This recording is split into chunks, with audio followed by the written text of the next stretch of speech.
One of the most important decisions you will ever make in your life is whether you should buy real estate or not. It's right up there with getting married and having children. Now, that might sound extreme to you, but it's not. And as we go through this presentation, you're going to see and you're going to learn exactly how true what I just said to you is. It is so profoundly important that I've dedicated many years of my life to get to the answer of whether real estate was the path to go. When I got to the answer now, to bring the Mark I Real Estate Wealth Academy to you, to the community, because it is that profoundly important. Hi, my name is Mark Prather. I'm founder of the Mark I Real Estate Wealth Academy, and I also founder of Mark I Mortgage. I started in the real estate industry when I was 18 years old. That was a long time ago. I'm sure you can see the years of toil on my face. I've been doing this a long time, over 40 years now. I learned some incredibly profound facts about wealth growth. I mean, the simple truth is we all want to be financially secure as soon as possible. We want to at least have the choice to retire. And if we can become wealthy, that's even better. And lastly, is when we leave this planet, if we have children, is leave a legacy of wealth for them. We all want that. Most of us don't believe that's possible. That's why I wrote the book, Why the Rich Stay Rich and the Poor Stay Poor. I started from zero, meaning no money and no knowledge at 18 years old. And what I learned is profoundly important. It's profoundly beneficial to you. I'm going to share with you this as we go through this presentation. And the exciting thing is what is possible for your life is so beyond what you believe. But let me prove that to you as we go along. So the first important question is, why buy real estate? Why should you buy real estate? There are five key reasons to start with. Number one is financial security. It is almost impossible to become financially secure if you rent. Now I'm going to repeat that. It is almost impossible for a renter to ever become financially secure. Here's why. It's number two is inflation. I have to say inflation is, let me repeat that. I like to say that inflation is either your best friend or your worst enemy. The big gap, and I mean the enormous gap in this country, 10% of the people own 90% of the wealth. Now wrap your mind around that. 10% of the people own 90% of the wealth. Here's the reason: inflation. They know how to win the inflation game. Meanwhile, the middle class and the poor do not. They struggle. Real estate helps you to win the inflation game. Number three is it eliminates the need to save money for retirement. Now, I'm not discouraging saving. If you can do it, it's a good thing. In fact, it's a great thing. But the reality is, 80% of the people in this country save very little money. And they have this inaccurate belief that the only path to retirement is through saving a bunch of money. They set up a 401k rider, they're saving as much as they can, and they never get close to where they need. And that's why the number of people that are able to retire in this country keeps declining. The bottom line is the 401k and IRA has been a miserable failure for the middle class and the poor. Number four is you can grow wealth far faster than stocks. It's not even close. I mean, I'm going to show you quite literally in great detail why real estate blows away the stock market. And what's amazing is you're going to see that less than 10% of the people invest in real estate and 65% invest in stocks. And number five is your retirement income is far safer than stocks. And I'm going to show you and explain why that is true as we go through this presentation. All right, so let's first talk about the cost of renting versus the cost of buying. When is $3,000 not $3,000? So here's what I'm, this is a trick question, so I'm going to tell you that straight. Here's the trick question. If you're paying $3,000 a month in rent versus $3,000 a month in owning a home, which is less? Now, the average person I talk to, and this includes agents and renters, I say, if the rent's $3,000 and your mortgage payment's $3,000, which is less, they're like, well, they're the same, aren't they? No, they're not the same. And let me show you what the difference is. We call this the real cost of rent. Let's say you're paying $2,600 a month in rent payment, but you're going to buy a house, and the mortgage payment, this is the mortgage interest, the principal, tax, insurance, the total payment's $2,917. The average renter would look at this and say, well, if I'm renting a place paying $2,600 and I have to buy this same exact place is going to cost me $2,900, I'm not interested. Why would I do that? Well, let me explain why you would do that. Let's say the sales price or the purchase price of the place you're living in is $500,000. You get a conventional loan, and let's say the interest rate's 3 3/8, 3.375. Well, you get a mortgage interest deduction. See, when you make a mortgage payment, there's a percentage of its interest, which is tax deductible up to a loan amount of $750,000, and you have principal reduction. Now, you may or may not have a property tax deduction depending on what state you're in and what your income level is. In California, property values are much higher, and there's a $10,000 ceiling. So this may or may not apply. Now, in this case, we're eliminating. We're not going to show this. Now, there's a process going on right now within Congress to increase taxes and change some of the deductions. So we'll soon see. I think we're going to know in the first half of, or the first quarter of next year, whether we have this property tax deduction back or not. The $10,000 state tax limit has taken a lot of that off. But for this analysis, we're removing it. So we're only including the mortgage interest deduction. Now, if you look at your tax bracket, here we're using 30% of state and federal. So that's basically 20% federal, 10% state. Your tax bracket might be a little bit less, it might be a little bit more, you might be 35, 40%, something like that combined. But we're using 30%. So 30% of the 16,223 equals 4867. So that's your mortgage interest deduction. So here's what that means is that you're getting this big write-off and you're saving $4,800. So that means money back. Now, you can wait till April 15th to file your taxes and get your refund. Or a better strategy is to raise your take-home pay. So if you increase your take-home pay by increasing your dependents.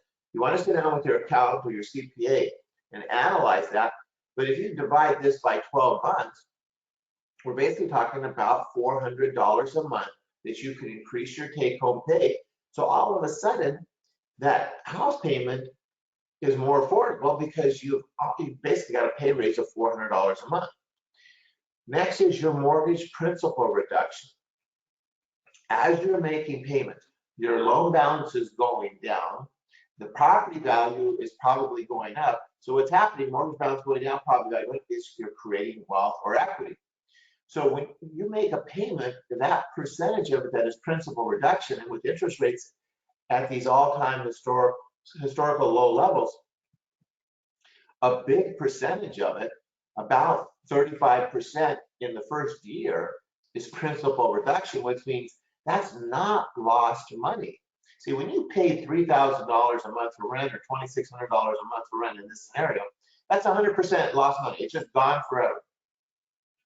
Mortgage interest is lost money. That's the same thing. You pay mortgage interest, it's just gone forever. Principal reduction is not lost money. It's saved money, as is the tax savings. You total these two numbers up, we're at 13,374. We divide it by 12, and you're actually saving $1,198, almost $1,200 a month. Now, if your mortgage payment is $2,917 and we deduct the $1,197, your actual cost to own this $500,000 property would only be $1,720. So if we look at it and say you're paying $2,600 a month in rent, Your actual cost is $1,720. You're saving $880 a month owning versus renting. Very few renters are aware of this. Very few agents are aware of this. So this real cost of renting analysis is not done. If you look at it, the savings is $10,000 a year in this scenario. But that doesn't include the appreciation of California's 53-year appreciation rate has been 7.3%. The national appreciation rate is about 5%. In the past year, the appreciation rate in Southern California has been about 18%. I'm only using 4% in this scenario, very conservative. 4% of 500,000 is 20,000. We add the 10,000 in savings through the principal reduction and the tax savings, plus the 20,000 in appreciation, which, again, the reality is in the past year at 20% of 500,000, 10% is 50 grand, 20% is 100. This number would be 110. This, instead of 20,000, this number would be 100,000. That's what's happened in the past year. But if we look at historically, it's 7.3. Again, I'm being super conservative, just using a 4% growth rate, which is 20,000. The total loss by being a renter is 30,000 a year. Imagine you're losing 30,000 a year. Divide that by 12, 2,500 a month. Over 10 years, this is $300,000, and it's actually more because, again, these numbers are super conservative. Renters are losing the inflation battle. So this is why I say it is almost impossible for a renter to ever be able to retire.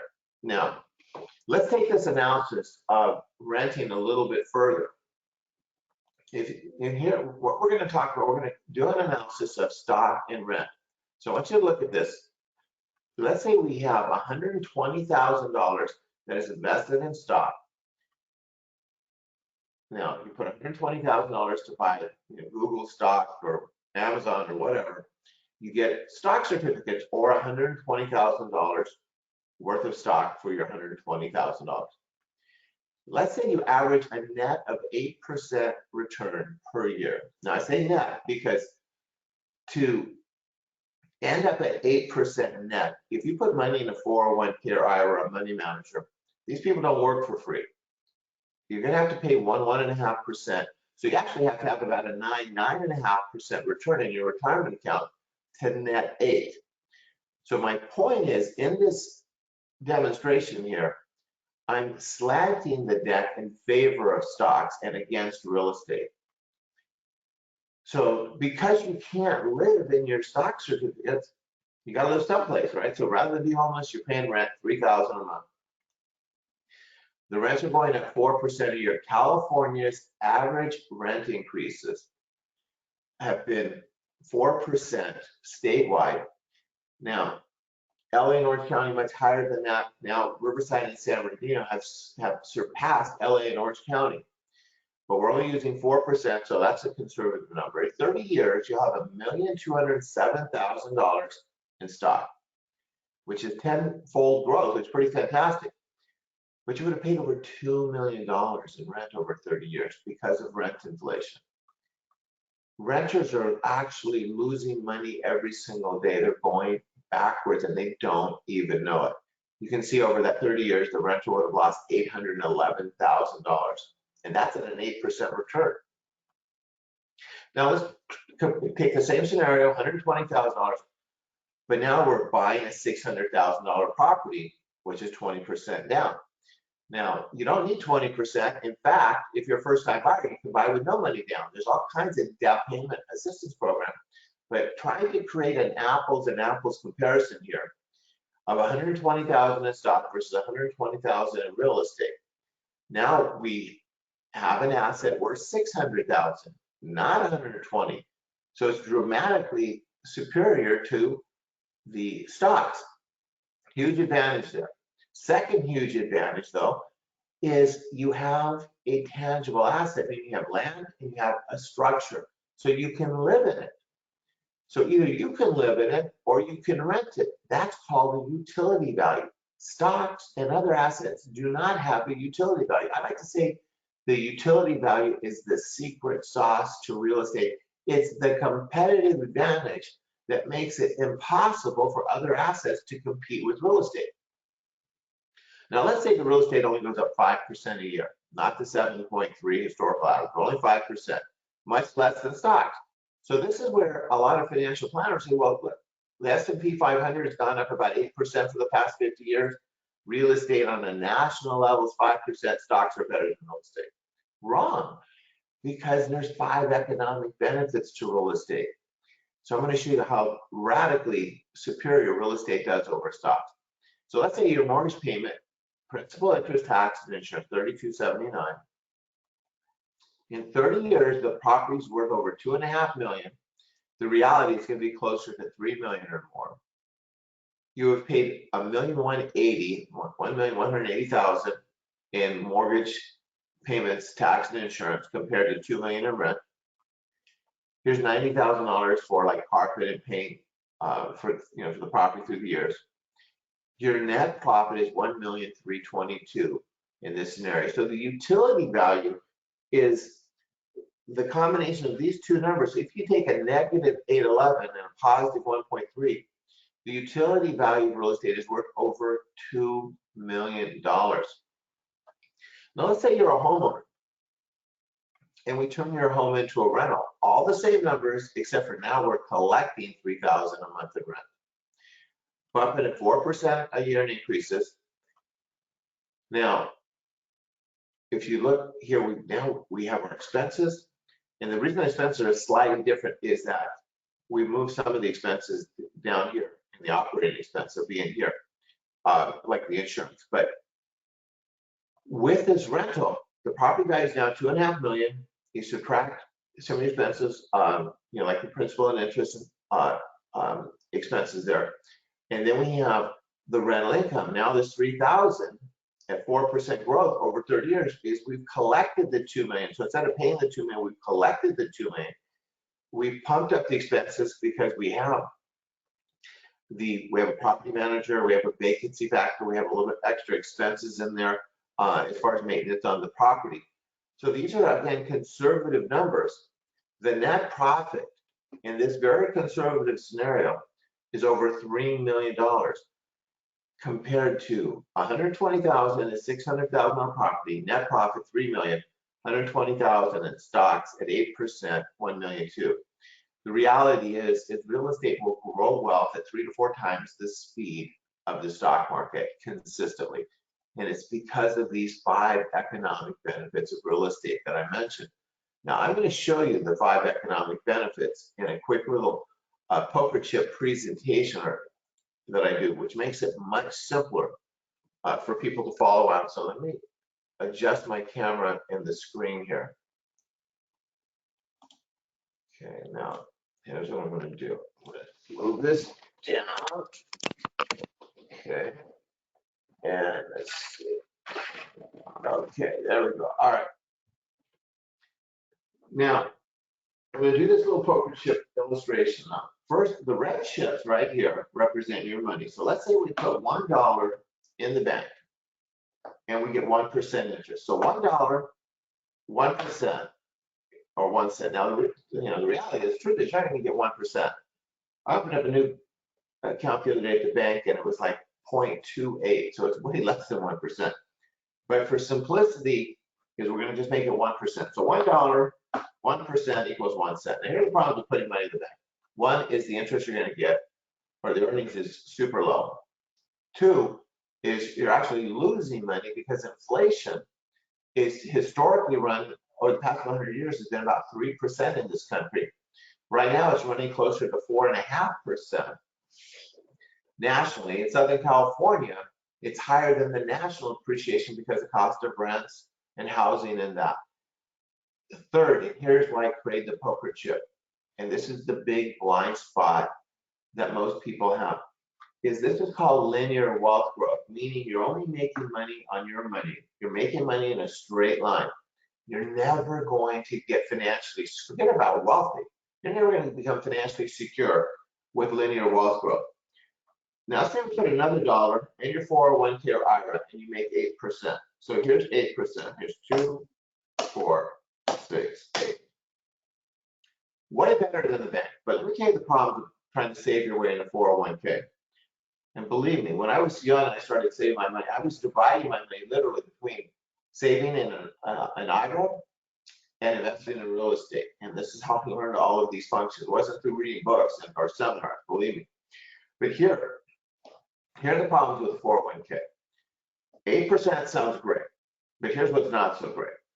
Is you put your money in 401k, and let's say you start doing this in your 20s. So you're getting no income from your money, not in your 20s, 30s, 40s, or even 50s. Not until you're 59 and a half can your 401k help you. So what's going on is you're saving money, your savings, whether it's 500, 1,000, 2,000, whatever it is.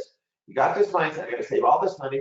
So you're pouring this money into a 401k or IRA, which basically makes that 401k or IRA like a bill. And here's my point when I say like a bill, is it's reducing the amount of money that you have to provide for you and your family. So it makes your life more difficult in trying to save. And there's no income to help you along the way. So the 401k does not help you in your life journey with your family. So that's a problem. Next is when you become 59 now, when you start to pull money out, let's say you retire at 60, you start to pull this money out, well, about a third of this isn't even your money. You got to pay the government. You got to pay the state of California.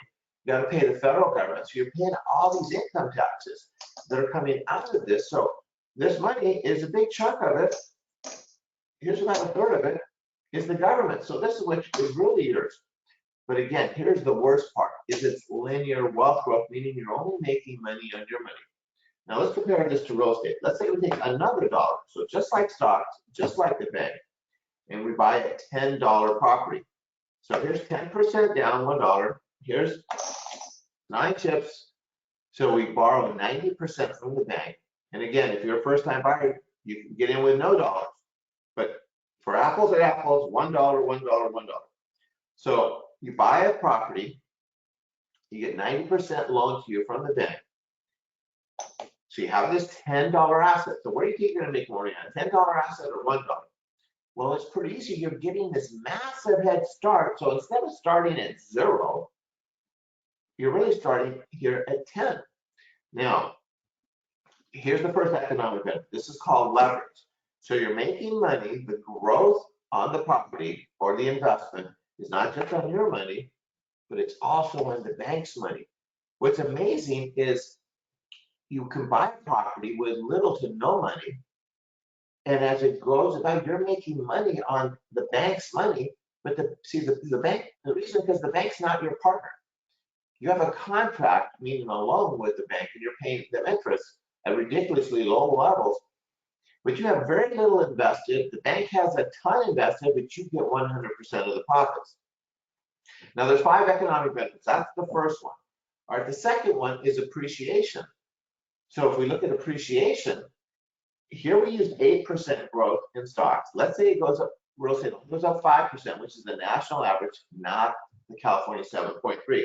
5% of $1 is 5 cents. 5% of $10 is 50 cents. So here's 50. So here's 10. Oh, that's 10. There's 10. 20. 30. 40. And 50. So now we've only covered 2 economic benefits, and we've already blown away the stock market and the 401k. I mean, you can see it's not even close. The next benefit is the tax benefits. Again, as I mentioned earlier, when you make a payment, the interest is tax deductible, so that helps you along the way. We also have mortgage pay down or principal reduction. So a percentage of your payment is interest, which is tax deductible. The other part is principal pay down, so loan balance is going down, so you're building equity or wealth. And then lastly is rental cash flow. Now, if it's your home, you're not getting the rental cash flow unless you rent your room. But let's say you turn your home into a rental. Here's what's awesome if you're already a homeowner. You turn your home into a rental. You start receiving income today, but you cannot get in the 401k. So you're getting financial help today. And to make a situation, a good situation even better, is for the most part, for most homeowners, it's tax-free. Here's why: because you have these huge tax deductions. You have not only the mortgage interest deduction, but when you have a rental property, you have other deductions, and the big one being depreciation, which makes the rental income tax-free on this property. Now, we can sit down and do the analysis. Now, if you own the property free and clear, then you're not going to have as much deductions, and you would have to probably pay some taxes on that, but way less than you would in the stock market. But the big benefits is you get income today, not having to wait until you're 60 plus, and you got these gigantic tax write-offs. Now, here's the best part, though. Remember I said that you only have $1 invested. The bank loans you this 90%, these nine chips is $9. So you own this property, you turn it into a rental. Okay, so let's say I loan you this money. This is the renter. The renter pays off my loan. So I loan you this money, and the renter pays back my loan. So if I loan you this money and someone else pays this loan off, doesn't this money become free money? And the answer is absolutely. So the question for you is, where else can you get this kind of free money where you can literally generate hundreds of thousands or even millions of dollars of free money? There's no other way. The important factor is, why can you do it in real estate, not in stocks? Reason: the utility value.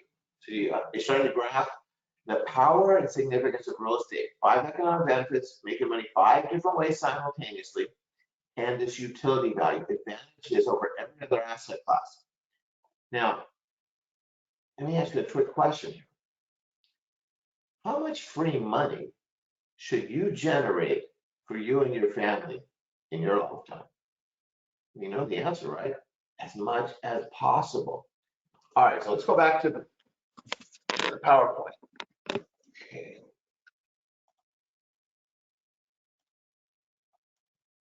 Okay. All right. So where to get started? First question is, can you buy today? Here's what we have to do to find out if you can buy today. We need to analyze your income situation, where you're at as far as your job is concerned. Are you employed or are you self-employed? The underwriting or qualifying criteria for employed versus self-employed is significantly different. So that's an important factor. Where's your credit scores at? Are they lower? Are they higher? Now, there are all kinds of loan programs, all kinds of financing out there, and you can take lower credit scores. But here's the downside to that: they're going to charge you for it. They're going to raise your rate. So we want to work on your credit score and get your credit score up, depending on what level you are. If you have a lower credit score, there are a number of things we can do to get your credit score up and get it up pretty quickly. Down payment and closing costs. I can't tell you through the years how many people I've known that in their mind, they're like, I got to save 20%. No, you don't. Waiting to save 20% is going to cost you so much money. See, in their mind, it's like, oh, I got to have save 20% because I'm going to save PMI. The cost of PMI is peanuts. Here's where you're going to lose a ton of money. You're going to lose the inflation value. The time it takes you to save all of this money is so long that inflation is raising prices and costs of real estate higher and higher and higher. And so, the time it takes to save that 20%, I have a friend that I could not convince of this. They just, their parents told them their whole life they had to have 20%, and they just waited for 10 years to save 20% down, and they ended up costing themselves probably $250,000, $300,000 is how much prices went up over that time. just based on trying to save that 20%. So you don't need to save a lot of money. You need to get in the game as soon as possible. So down payment and closing costs, you can literally get in with about 500 bucks. The next is the property and the appraisal. And when I talk about property, is analyzing the property, identifying the location, analyzing its condition and those factors, and what is its wealth growth potential. And that's a different conversation that most agents never have with their clients, is they just look at a house based on bedrooms and baths and that kind of thing. But you kind of look at your house as an investment. It's more than a roof over your head. It's an investment and it's your path to wealth. So the financing options that I mentioned, first-time buyer programs. If you're a first-time buyer, the good news to that is you have access to financing that homeowners, basically being repeat buyers, do not have access to. And location matters. There's different factors for income, different cities and things like that. So there's all kinds of special kind of programs for first-time buyers. There's conventional loan programs, which is basically Fannie Mae, Freddie Mac type of loans, but there's also other programs. Fannie Mae are kind of quasi-government agencies. There's government programs being an FHA and VA being for veterans. There's all kinds of special programs there. And as I mentioned before, the down payment and the closing costs. Now, other programs, when I'm talking about other programs, I'm really talking about is this is not so much for first-time buyers, although first-time buyers could be a part of this, but this is typically, first-time buyers are going to want to try to take advantage of the first-time buyer programs because they're just a better deal. But if you're not a first-time buyer and you're a homeowner or an investor, there's all kinds of other programs, conventional and government loan programs. You see non-QM on there, which is non-qualified mortgage loans. After the financial meltdown, they created a whole new category of lending and new regulations in that. But these programs are fantastic for self-employed people, particularly, or people with, they may have credit issues and things, but the underwriting criteria to approve a loan so much easier on income and credit and so on. And then for investors, if you're looking to buy your first rental property, or you're looking to buy units, or you're looking to buy commercial properties, there's all kinds of other scenarios there. And this is where we get into consultations, we address this. Now, as far as qualifying, the debt ratios, what that means is we look at your income, what is your total gross income to your total expenses, and how we analyze that is different for whether you're employed or self-employed. And the debt ratios that are allowed can go anywhere from, on the lower end, 43% of your income up to as high as 55%, or even for veterans, I've seen it go as high as 60%. So the debt ratio limit is a big range. Now, what's the range and how to adjust it is whether you're a first-time buyer or not, how much down payment you're putting. Now, if you're putting little or no down payment, then the ratios are very conservative because you don't really have any skin in the game, right? So you're a much higher risk. So what moves the numbers on debt ratios is risk. Loans are basically about risk. The lower the risk to the lender, the better terms you're going to get. The higher the risk you are to the lender, meaning less down payment, higher, higher debt ratios, lower credit scores, all these are risk factors, then the more expensive that loan becomes. And as I said, credit scores. You need to get your credit scores. There's different services out there. A lot of these free credit score services, you better take those with a grain of salt because I've seen that they're in the ballpark, but they're not 100% accurate. But we can generate a credit report for you, get the accurate credit scores really inexpensively. Your credit history is really important, and we can show you if you had some issues, collections or whatever, we can help you with getting those things rectified. A thing called rapid rescore. There's some things that you can do with adjusting, maybe paying down some bills, clearing up some items, that can be done pretty quickly. And then we get your credit score increased 30, 40, 50, 60 points really quickly. And that's important because it saves you a bunch of money on your interest rate. And if you have significant issues, then there are credit repair companies out there. And you gotta be really careful because most of them are not very good. They're not very reliable. we work with a couple companies through the years that are reliable, that we can introduce you to, and they can work with you, and within about 6 months get your credit repaired and get your credit score up really significantly. And if you have credit issues, you want to get on that path as soon as possible, because again, it's going to save you a ton of money over time. All right, that's a down payment and closing cost assistance. There's state government down payment assistance, and there's private sector down payment assistance, but there's a lot of different down payment assistance programs. So this is something, if you're looking to get in with little or no money, we can analyze these different programs and see what are the best fit for you. The property appraisal, as in location is key. Now, you can see this water scene. The closer you are to the water, any water, lakes, rivers, oceans, whatever, the more desirable, the higher the prices. The condition is important of the property.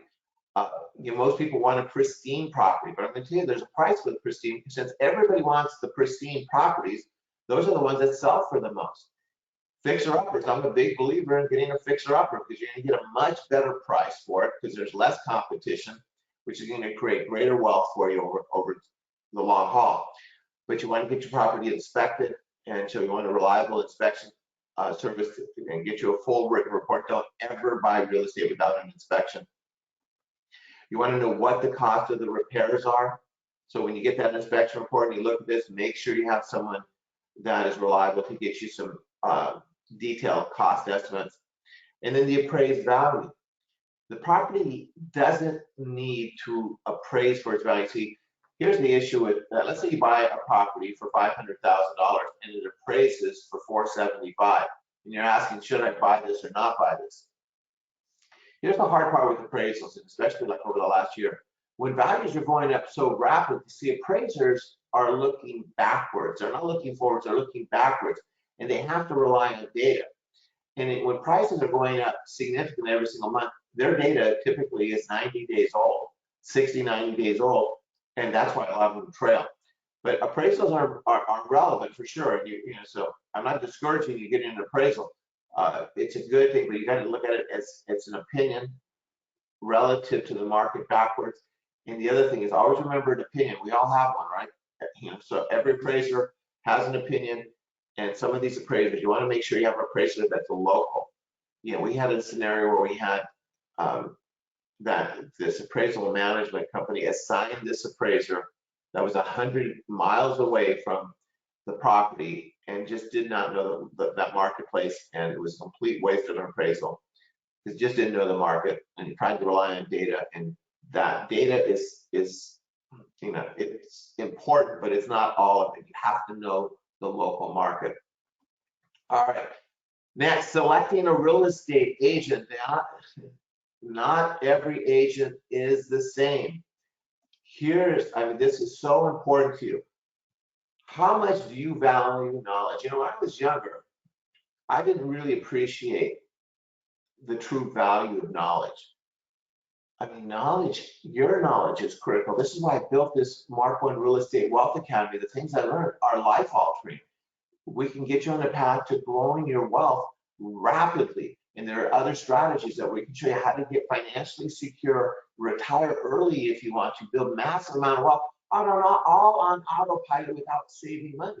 So knowledge is key. But when the people you hire around you, make sure they're super smart. They know their stuff. So here are some of the things you want to talk to about an agent. What should your agent know? Property data is not enough, meaning I'm talking facts like bedrooms, bathrooms, and sell prices. Anybody knows that. You just go online on Zillow or Redfin or whatever, that is worthless. Anybody knows that. You need to work with someone that knows these 5 economic benefits, knows how they work, understands and knows utility value. They know how to calculate a return on investment on a property. So when you're looking to buy, whether it's a condo or a townhouse or a home or a duplex, that they know how to calculate the return on. If you buy this property, what's your return on investment going to be? You talk to an agent, if all they're giving, I call them order takers, where they just say, hey, how many bedrooms, how many baths, what are you looking to buy? That's an order taker. You can do that. You need someone that is an expert in analysis of real estate and how to help you negotiate on a transaction. There are strategies you can use to get a good price. And here's what it comes down to. Do you want to work with a real estate wealth advisor, someone that's expert in all these things, or do you want to work with just another salesperson?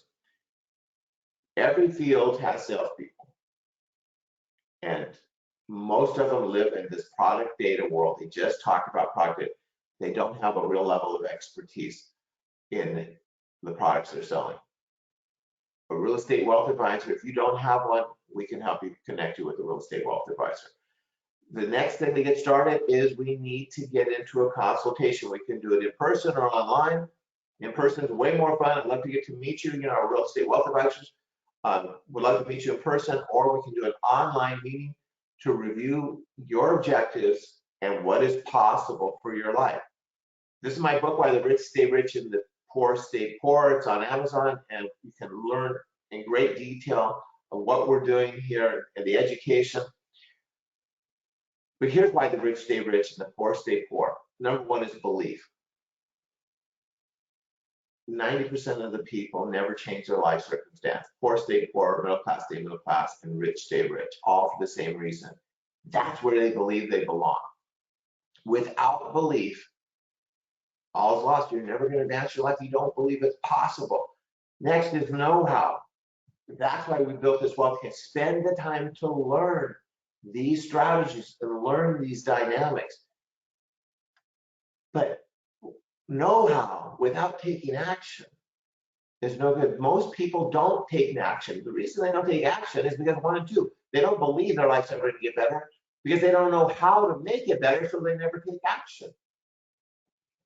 Don't be that person, because I'm going to tell you, if you're a young person, you're going to suffer. That's the simple truth of it. If you freeze your life because you are so afraid that you cannot improve your life because you don't know very much, well, so was I. We're all start that way. We all now. Some people are born into wealth, and they have, not only wealthy parents but smart parents. Well, God bless them. What are we gonna do about that? But most of us start the other way, with no money, no knowledge, but you gotta have belief at least, and we have to move forward. We're here to bring the know-how, but you got to bring the courage. You have to be brave. If you are paralyzed by fear, then you're going to suffer. I hate to put it that way, but that's the honest to God truth. Your life is going to be hard from beginning to end, and it doesn't need to be that way. So what do you believe? This is my favorite verse in the Bible. According to your faith, be it unto you. Here's what this is saying. According to what you believe will come to pass.